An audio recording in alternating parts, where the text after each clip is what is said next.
По итогам седьмой встречи лидеров стран БРИКС в Уфе приняты Уфимская декларация, Уфимский план действий, стратегия экономического партнерства БРИКС. Министр иностранных дел Федеративной Республики Бразилия Мауро Виейра, министр культуры Российской Федерации Владимир Ростиславович Мединский, министр финансов Республики Индия Арун Джейтли, министр иностранных дел Китайской Народной Республики Ван И, министр культуры Южноафриканской Республики Нати Мтетва подписывают соглашение между правительствами стран БРИКС о сотрудничестве в области культуры.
Министр иностранных дел Федеративной Республики Бразилия Мауро Виейра, министр иностранных дел Российской Федерации Сергей Викторович Лавров, министр финансов Республики Индия Арун Джейтли, министр иностранных дел Китайской Народной Республики Ван И, министр иностранных дел Южноафриканской Республики Маитен Коана Машабане подписывают меморандум о взаимопонимании между Министерствами иностранных дел о создании совместного интернет-сайта виртуального секретариата БРИКС.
президент Банка развития Бразилии Лусиано Каутинью, председатель государственной корпорации Банка развития и внешнеэкономической деятельности Внешэкономбанк Владимир Александрович Дмитриев, председатель экспертно-импортного банка Индии Ядувендра Матур, президент Государственного банка развития Китая Джен Джидзе, председатель Банка развития Южной Африки Джабу Мулекети подписывают меморандум о намерениях по сотрудничеству с новым Банком развития банков-членов механизма межбанковского сотрудничества БРИКС.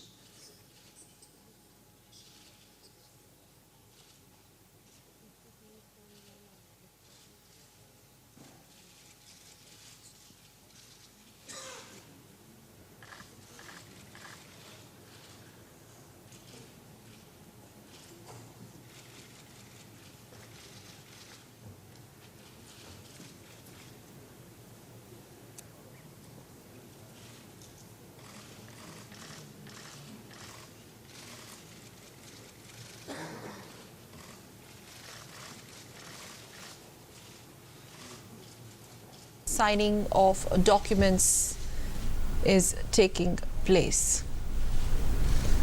Just a while back, the 5 heads of the BRICS nation addressed the plenary session there, and that was followed by the signing of documents.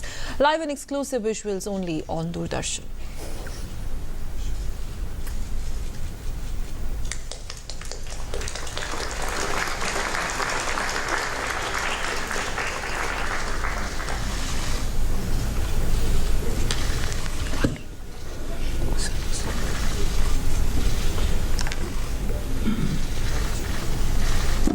Brazilian President Dilma Rousseff, Prime Minister Narendra Modi, Russian President Vladimir Putin, South African President Jacob Zuma, Chinese President Xi Jinping. Уважаемые дамы и господа, представители средств массовой информации,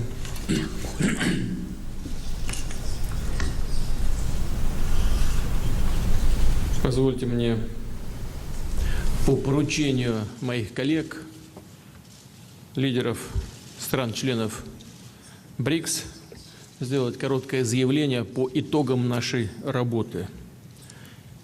Программа мероприятий саммита БРИКС была чрезвычайно насыщенна и содержательна, что впрямую отражает многоплановость и глубину взаимодействия в рамках «пятерки». Утром, как вы знаете, уже состоялась беседа с руководством профсоюзов стран БРИКС. Мы обменялись мнениями о совершенствовании социальной защиты и повышении занятости. Отметили важность сложения усилий государства, профсоюзных организаций и работодателей для оптимизации регулирования рынка труда, обеспечения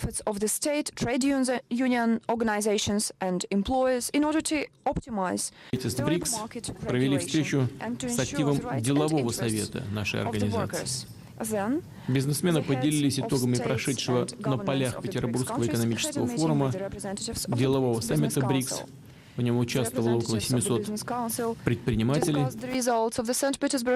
по углублению сотрудничества в сфере торговли, инвестиций и технологий. И, конечно, центральным событием стали переговоры лидеров стран БРИКС в узком и расширенном составе, которые по традиции прошли в дружественной и конструктивной атмосфере. Мы подробно обсудили весь спектр вопросов сотрудничества в рамках нашего объединения. Утвердили Уфимскую декларацию и план действий с масштабными задачами по работе БРИКС на следующий год и на долгосрочную перспективу.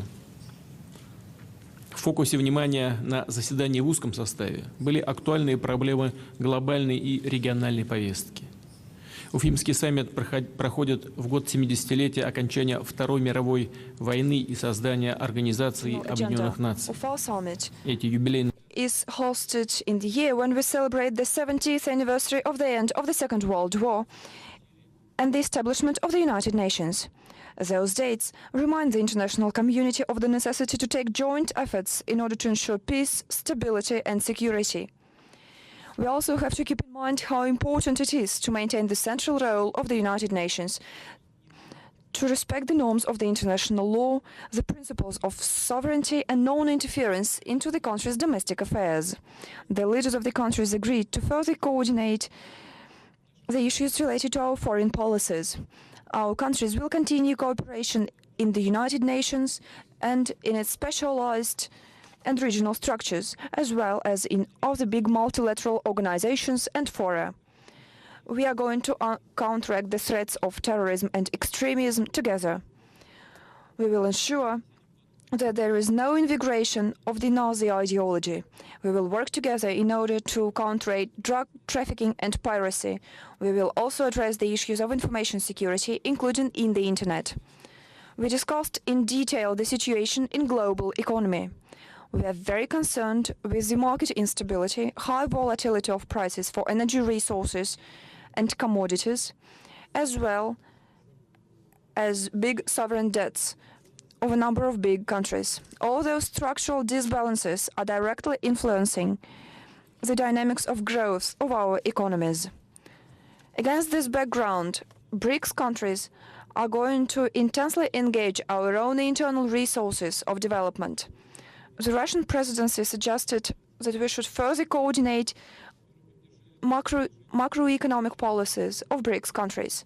The partners have supported our propositions aimed at building up mutual trade and capital exchanges. Those suggestions were reflected in the strategy, in the BRICS strategy for economic partnership up to 2020 that has been adopted. The five will definitely continue to coordinate our approaches in G20. During the forthcoming G20 summit in Turkey, we are planning to organize a traditional meeting of BRICS leaders in the margins. We are going to support China's presidency in the G20 in 2016. We will actively promote the reform of the international financial and economic architecture. We are going to strive for expanding the role of emerging economies in the IMF governing bodies. At that, within BRICS, we are creating our own structure of financial organizations. During our meeting in the expanded format, we welcomed the completion of the process of establishment of the new development bank and the contingent reserves arrangement that have the cumulative volume of resources that amounts to $200 billion. They will come to the full capacity in the near future. The new bank, in particular, will deal with giving loans for the joint large-scale programs in transport and energy infrastructure, industrial development. We are planning to work out the roadmap of investment cooperation within BRICS by the end of the current year. BRICS leaders have supported the efforts of the Russian presidency aimed at expanding the humanitarian dimension of our cooperation. Intensification of our contacts between our countries will be definitely facilitated by our agreement on cooperation in culture. In order to build up our exchanges in the area of education and science, we are going to establish BRICS Network University. We hope that the Civil Forum, the Parliamentary Forum, and the Youth Forums of BRICS that held their first meetings this year will become a tradition within our forum. The events within BRICS have not come to an end yet. We are still going to participate in the outreach meeting where the Shanghai Cooperation Organizations, member states and observers are going to participate, as well as the members of the Eurasian Economic Union. This joint session will continue the practice that we started in South Africa. 2 years ago in South Africa, we discussed BRICS ties with African countries, and a year ago in Brazil, we discussed the prospects of cooperation with Latin American countries. And today we are going to speak on expanding cooperation in the huge territory of Eurasia. In conclusion, I'd like to emphasize that we all worked here in UFA in order to intensify the multilateral cooperation within BRICS.